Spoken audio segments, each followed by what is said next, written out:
What's up, guys? We're here in the toy aisle at Walmart, just trying to do some last-minute shopping for Sebastian. Man, that kid's gonna be a beast.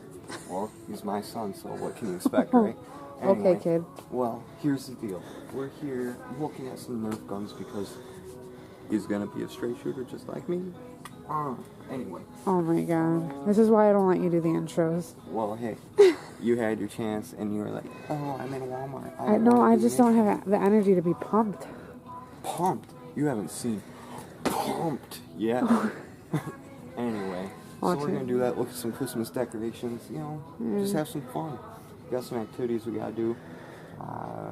Got some editing to do later, since we got a new editing software, so hopefully the quality of the videos will be a little better. We finally figured out how to convert the thinking videos. We gotta get some, well, I already have some Nerf guns myself. I like this one. Which one? Like, oh, I forgot you can't say. I like yeah, this so, one. alright, well, you can read the name of it, you know, if possible. Split Strike.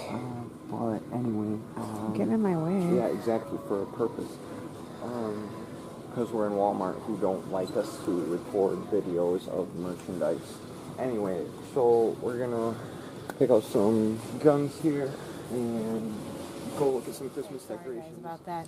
I thought a worker was coming and they don't want us to record. Yeah, so alright. I had to cut it off short. You want to get the cart? Yep. But now we picked out our guns and stuff. We're gonna come back when we have some time. Lit Christmas. Yeah, he is. Oh, what are these? Are they just building your... I'm guessing you just build the animals. Yeah, That's seems that way. Cool. I want one. Alright, want to go look at your Christmas decorations? Yeah. Well, lead the way. I know it's like not even Halloween, guys, but I love Christmas. Well, we have to get a start. Let's go look at some trees real quick. Oh, you want to look at it? Yeah, if possible. Alright. I love this section. Alright. So, last time we were here, guys, I found Kaleb. We should get this tree for $25. Okay. You know? Because it's totally worth the price. Seems that way. I want a colorful Christmas tree. Like, I want white or blue or... I don't like the green. Yeah, but I will show you what I was thinking. I mean...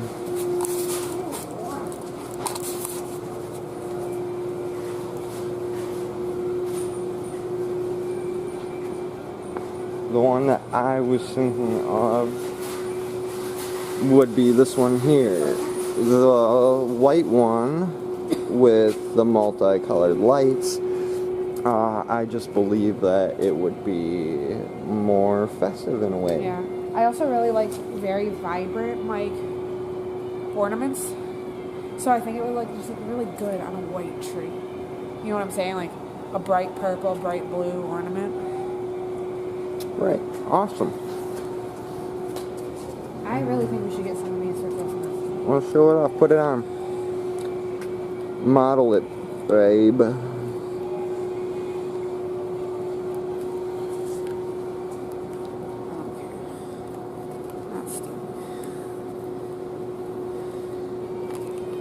Struggling there a little bit. Why don't you walk us through what's going on here? Oh, I'm trying to unknot this. Really cool. I don't think it lights up, but this Christmas tie I want to get Kaleb. Alright. Yeah. And then I think it'd be really funny to get like my dad a matching one. But we're celebrating Christmas up here, so I mean it would have to be for next year. Or we could get your dad a matching one. Right, we could. He would definitely wear it. I don't want to put it on though. Well, as long as you got it on. Okay. So I think this would be pretty cool. Alright, looks pretty good there, babe. I don't know how to take this off. Alright, well, I'll help you, I guess. we're buying it. Just kidding. Alright. Got it. Alright, ready? Yeah. Let's go look at some ornaments real quick. Because the important part is not just the tree, but how you decorate. Exactly, that's my girl. Yeah. Alright, lead the way there. Ooh, look at that. We're not putting that in. Yeah, we are. Why would we not? Alright, get into an aisle already. I'm trying to get kicked out again.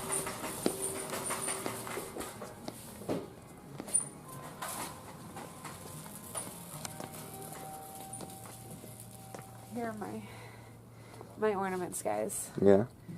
Yeah. These.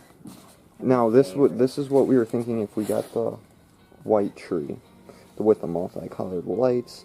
Would be something either, you know, the two, what is that, teal?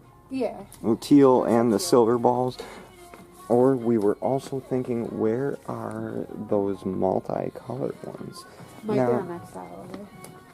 Or our other option we were thinking would be over there, this way. Oh, yeah. Over there? No. Oh. It was something like this. This was another option. I don't remember. Either way, we wanted something multiple colors. You know, something bright, vibrant. What do you think, Mary? I think so. Alright. Everything bright. And should we show them the star? Yes. So alright. we're deciding between 4 toppers for this outfit. Is it? We're deciding between 4 because we don't know if we want to do an angel or an actual star. So we're deciding between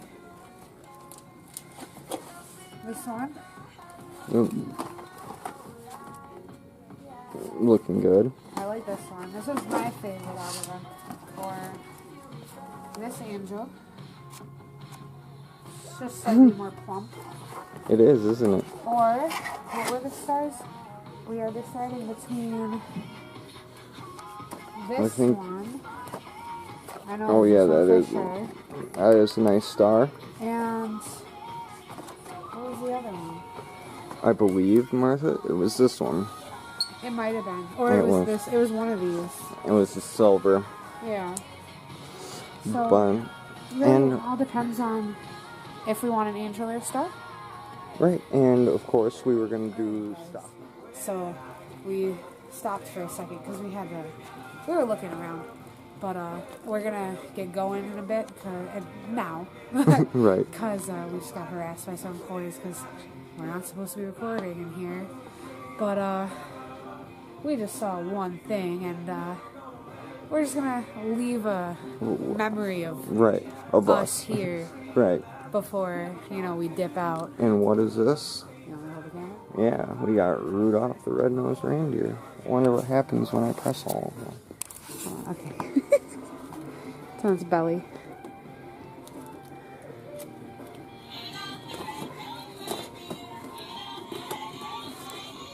I'm that guy.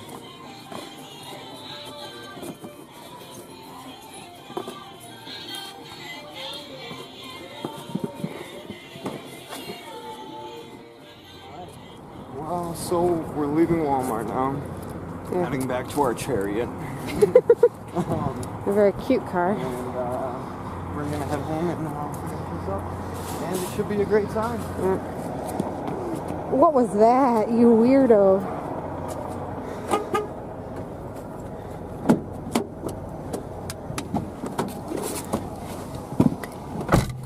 Alright. So Trenchcoat Mafia was over. We're in the car now. There are some people. It was slightly awkward, but also just trying to, hide our license plate number for now. Oh, I look gross in this lighting.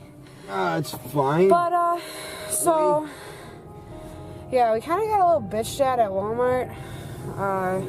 Because can't be recording here at the Walmart. But I think people are just uptight. Like, normally they don't care. As long as,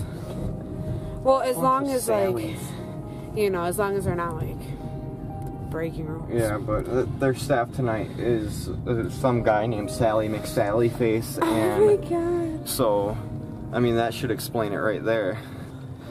But anyway, I think it was very successful. We made it like a whole 10 minutes of shopping with the camera out, and we were able to find some really cool stuff for Sebastian. I know he's gonna love it because I'm his dad, and that's what. And you love it. Do. Yeah, and I love it, and like so, of course he's gonna love it. I'm gonna expose him to it. And Martha and I, like before recording, we had a good talk. We've been really working on our communication because, as you know, I recently was in jail for a probation hold and acquired some new charges because I had relapsed and had used heroin, and at the time I didn't know that it was laced with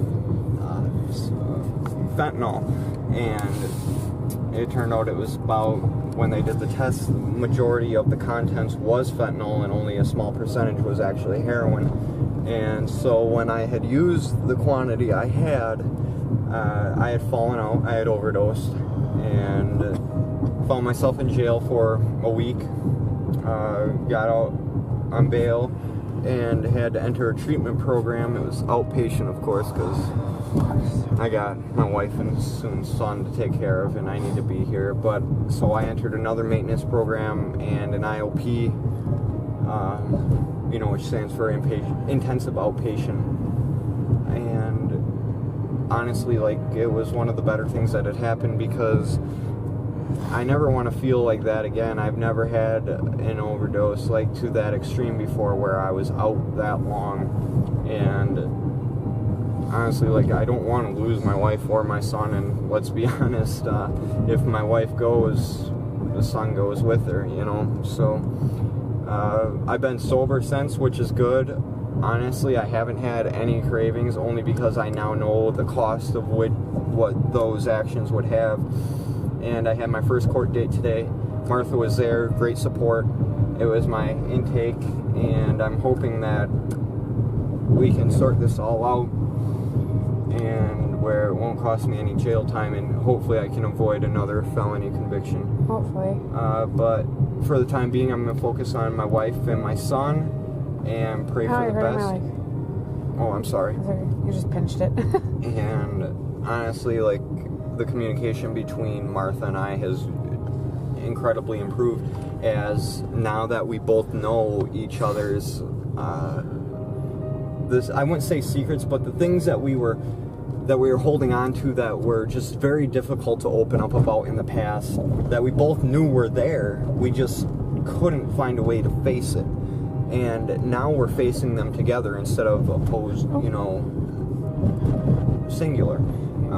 So with that, I mean, Martha, she can even do some further explaining. I mean, I think that it's only fair that you can see both sides of the spectrum here, because her point of view is different than mine, as she was the one directly affected next to me. Yeah, my overdose affected me, but it didn't affect me in the way it affected her, so I'd kind of like to actually hear myself, her point of view of how things had played out. Well, sorry for the lighting, by the way, guys. Like, we're outside. There's not really much we can do. I mean, it does. It's bad lighting, but either way, we can have that off if you want. So yeah, I guess, Kaleb explained what happened. If you guys watched that one video, check it out, don't check it out, doesn't matter. Right. Kaleb probably doesn't want you to, but it's... That doesn't matter, it's all good. I think it's important now that we're talking about it. We're probably going to make a video explain, like, going more into detail. As to, like, why it happened. Yeah, and, like, the aftermath. And it really, what he did, really, it sucked for me, it hurt. Because, if I didn't say in my last video, we were actually at the hospital, which sounds so horrible. I was getting monitored because I was sick with flu-like symptoms for over 2 weeks. And, I didn't want him to come with me because we were fighting, and he begged me. And then the whole time I was getting monitored, he was in the bathroom. Well, you thought I was in there, using, which was true, but, like, you didn't know that I wasn't. Yeah. I was, like, dying. Yeah, I didn't know what was going on. And I told him the night before, because he's been struggling with, sobriety, which is understandable when you're going through not in a like terribly bad way though. Like I was, it was like I was clean for a good period of time, and then I'd relapse. Yeah. And it would be like a one-time use, and then I'd be clean again for a period of time. It was like the cycle wasn't dramatic, but it was short too. It was relapse, clean, and like Martha was saying, well, I'll let you finish that up. So, like, it killed me because the night before, you know, he relapsed on his prescription. But I had abused it. Yeah. Because some reason they were okay with giving him benzos. Which I think was stupid. And I told him, you know, even though it was your medication, you go back to harder drugs. Did we tell him what drug it was? Yeah, I told him it was heroin. Oh, yeah. I told him if he goes back to heroin or doesn't use his prescription properly, like, I'm leaving. Like, I'm done. And he said, okay. Yeah. And, you know, the next day he went and picked up and used, and I felt like a slap in the face, and I was betrayed. And so when he went to jail, I handed the drugs right over, which probably sounds like a horrible wife thing to do. But your first intention was actually to get rid of it. I was going to just get rid of it, but I went back to the hospital, and I knew handing it over, it would help him in the end, even though he could get and I did. A harder sentence. But at the same time, at least in my opinion, in my point of view, I'm glad that it happened at the hospital, because had it happened at home, Martha, I would have died. Yeah. You wouldn't have found me in time. And, I mean, you found me 25 minutes after I fell out. Yeah. And just think, like, if I would have been at home, you wouldn't have found me for almost an hour and 20 minutes. Yeah. And so, I mean, of course, I feel terrible about what happened, especially where it happened, because it was embarrassing. Yeah. But at the same time, if it would have happened anywhere else, I wouldn't have been with you. I wouldn't have been with someone who would have called for help.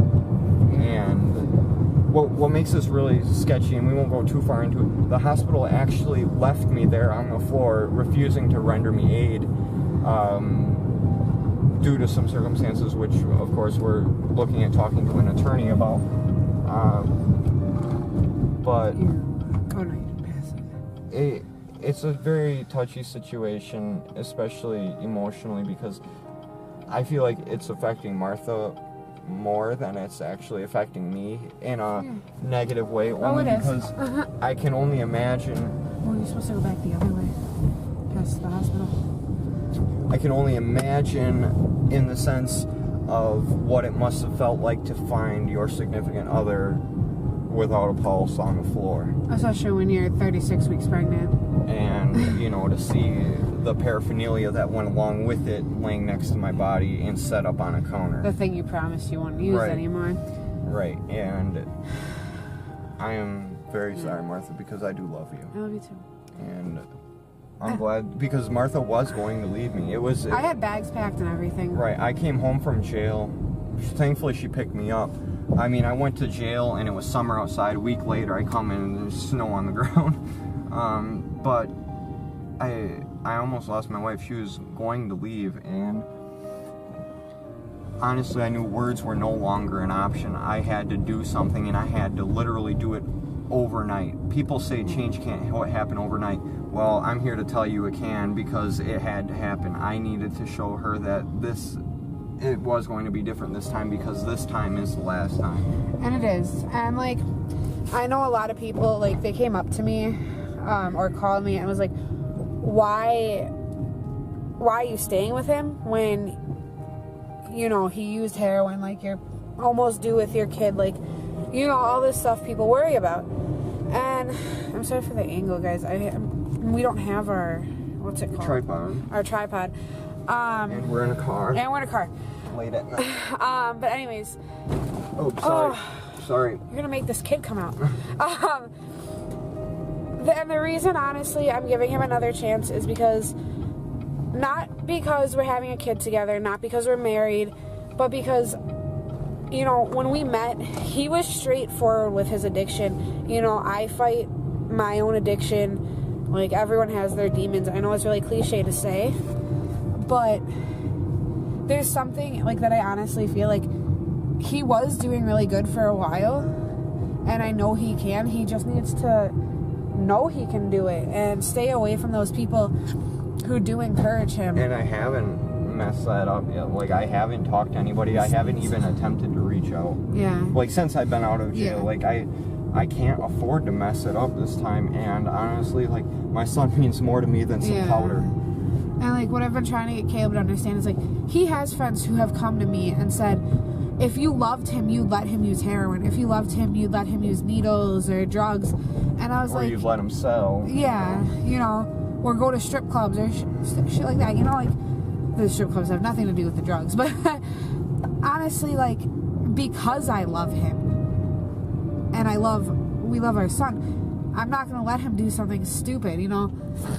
We've both lost people to drugs, and it's like, I'm not going to sit there and explain to my son, before you were born, your dad died because he used drugs.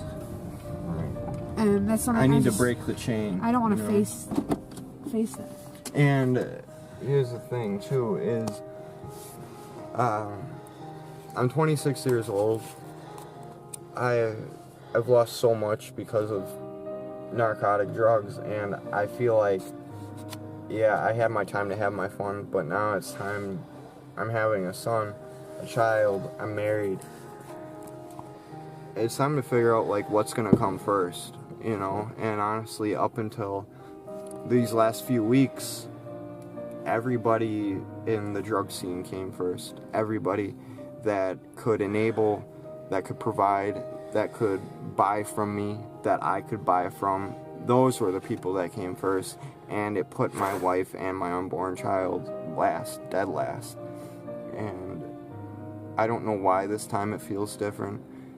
I suppose it's because the people that I was putting first were the last people to make sure I was okay. The last people... They don't come around anymore. Yeah, the last people to reach out and see what's going on.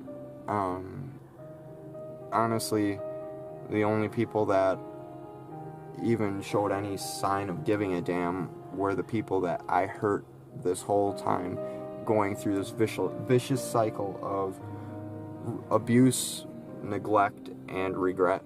And I find myself the source of that pain only because of poor decision making. So now I'm here